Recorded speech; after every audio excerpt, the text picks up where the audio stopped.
ঠাকুর, মা, স্বামীজির শ্রীচরণে ভক্তিপূর্ণ প্রণাম জানিয়ে আজকের নিবেদন শ্রী শ্রী মায়ের কথা, স্বামী অরূপানন্দ, পর্ব 11। পূর্বদিনে মা গুপ্ত মহারাজের অসুখ দেখিতে গিয়াছিলেন। বসি ও টাবুগুপ্ত মহারাজের খুব সেবা করিতেছে। মা সেই কথার উল্লেখ করিয়া তাহাদিগকে প্রশংসা করিতেছেন। ওরাই সাধু, ওরাই ধন্য, আর সাধু কি? যোগীন চাটুর্যকেও তার ছেলেরা খুব সেবা করছে। পূর্ববঙ্গের তারা সব। কাশীপুরে ঠাকুরের সেবা ছেলেরা সব করত। তিনি তাদের নানা কথায় আনন্দে রাখতেন। বলতেন, একটু আনন্দ না পেলে ওরা কেমন করে পারবে। তিনি সব্বাইয়ের মন বুঝে চলতেন। সেবার তেমন দরকার হতো না। হয়তো 10-12 দিন অন্তর একটু বাহ্যে হতো, তবে রাত জাগতে হতো। খাওয়া তো বড় ছিল না, একটু সুজি তাও ছেঁকে দিতে হতো। মাংসের জুস হতো। 2টো মরা কুকুর তার ছিপ রেখে এই মোটা হলো। একদিন তখন অকাল, আমলকি খেতে চাইলেন। দুর্গাচরণ 3 দিন পরে গোটা 2-3 আমলকি নিয়ে উপস্থিত হলো। বেশ বড় আমলকি। 3 দিন তার খাওয়া দাওয়া নেই। ঠাকুরের আমলকি হাতে করে কান্না। বললেন, আমি ভেবেছিলুম তুমি বুঝি ঢাকা টাকা চলে গেছো। আমাকে বললেন ঝাল দিয়ে একটা চচ্চড়ি রেঁধে দাও। ওরা পূর্ববঙ্গের লোক, ঝাল বেশি খায়। আর সব রাধা ছিল। বললেন, একখানা থালায় সব বেড়ে দাও, ও প্রসাদ না হলে খাবে না। ঠাকুর তা প্রসাদ করে দিতে বসলেন। সেসব দিয়ে ভাত প্রায় এত কটা খেলেন। তবে দুর্গাচরণ প্রসাদ পেল। তখন বাগানে খুব খরচ হয়। 3টা রান্না, ঠাকুরের একটা, নরেন্দ্রের একটা, অপর সবার একটা। চাঁদা করলে টাকার জন্য, তাই চাঁদার ভয়ে একজন আবার ভেঙে গেল। পাপ গ্রহণ করে তার শরীরে ব্যাধি। বলতেন গিরিশের পাপ, ও কষ্ট ভোগ করতে পারবে না। তার ইচ্ছা মৃত্যু ছিল। সমাধিতে অনায়াসে দেহ ছাড়তে পারতেন। বলতেন, আহা, ওদের একটা ঐক্য করে বেঁধে দিতে পারতুম। একদিন তো এ বলেছে নরেনবাবু কেমন আছে, ও বলেছে রাখালবাবু কেমন আছেন, এই রকম ছিল। তাই অত কষ্টেও দেহ ছাড়েননি। রোজ ঠাকুর পুজোর জন্য যে ফুল আসে ঠাকুর ঘরে উদ্বোধন বাড়িতে, তাহা লইয়া উপরে গিয়েছি। বেলা অধিক হইয়াছে, তাই মা বলিলেন ফুলটি যখন আসে দিয়ে যাবে।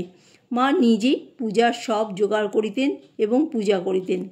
হাতের ইশারা করিয়া আমাকে কাছে ডাকিলেন। মা তক্তপোষের উপর বসিয়া আছেন।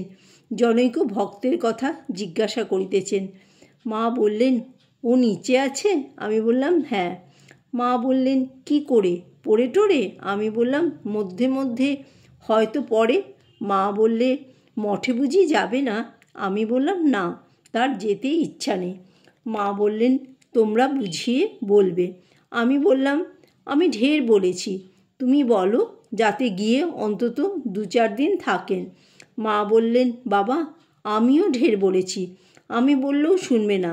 মঠে গেলে 5 জনে হাসি ঠাট্টা করবে, তাই তো সে কিছুতেই যেতে চায় না। শরৎ কত করে আমাকে বললে, মহারাজের কথা, আমাদের কথা কি মোটেই শুনতে নেই?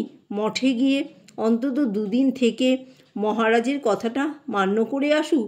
তাই তো রাখালের সঙ্গে গিয়ে কিছুদিন পুরীতে থাকুক না। একা একা কোথায় যাবে? কোথায় খাওয়াটি জুটবে? আমি বললাম, খাওয়ার জন্য কিছু নয়, ভিক্ষা করে খাবে। তবে মহারাজ এবং অন্যান্য গুরুজন বলছেন, এদের কথা মান্য করবার জন্যও তো একবার যাওয়া উচিত। মা বললেন, হ্যাঁ, তাই তো, গুরুজনের কথা। ওর কাজ করতেই ইচ্ছা নেই। কাজ না করলে কি মন ভালো থাকে? 24 ঘন্টা কি ধ্যান চিন্তা করা যায়? তাই কাজ নিয়ে থাকতে হয়, ওতে মন ভালো থাকে। তোমাদের এখানে কাজকর্ম কেমন চলছে? আমি বললাম, তা একরকম চলে যাচ্ছে। মা বললেন, তুমি রামেশ্বর যাবার কথা লিখেছিলে, তা যাওনি বাবা? বেশ করেছো, পথে যা ওঠানামা। আমি বললাম, শরৎ মহারাজ চেষ্টা করেছিলেন, তা অত টাকা কোথায় জুটবে? গেলে শশী মহারাজের উপরেই খরচ পড়ত।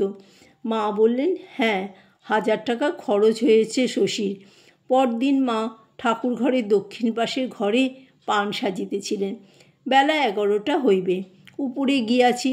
মা পূর্বোক্ত ভক্তটির কথা জিজ্ঞাসা করিলেন। ও চলে গেল? আমি বললাম, হ্যাঁ, কাঞ্জিলালের বাড়িতে আজ থাকবে, হয়তো কালও থাকতে পারে। শরৎ মহারাজ বললেন, যদি অভিমান অহংকার করে গিয়ে থাকে তো দিন দিন আরও খারাপ হবে, আর যদি লজ্জায় কি করে মুখ দেখাবে এই ভাব থেকে গিয়ে থাকে তবে ঠাকুরের ইচ্ছায় হয়তো মোড় ফিরে ভালোও হতে পারে। মা বললেন, কী বা হয়েছে? বেটা ছেলে, মেয়ে তো নয়। ভাঙতে সবাই পারে, গড়তে পারে কজনে। নিন্দা ঠাট্টা করতে পারে সব্বাই, কিন্তু তাকে ভালো করতে পারে কজনে? দুর্বলতা তো মানুষের কাছে। আমি বললাম, শরৎ মহারাজ বললেন একা থাকা উন্নত মন হলে সম্ভব, নতুবা যার দোষী মন তার আরও অধোগতি হয় ওতে।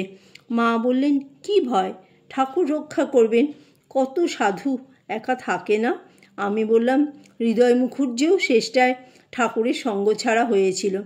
মা বললেন, তা ভালো জিনিসটি কি কেউ চিরদিন ভোগ করতে পায়? আমি বললাম, তিনি ঠাকুরকে অনেক কষ্টও নাকি দিতেন, গালমন্দ করতেন।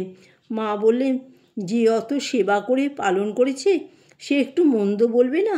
যে যত্ন করে সে অমন বলে থাকে। আমি বললাম, ইনিও তোমার এত সেবা করলেন, শেষে এই হলো? মা বললেন, তা শাসন না থাকলে চলবে কেন? ভালো হবে কি করে? জয় মা শারদা।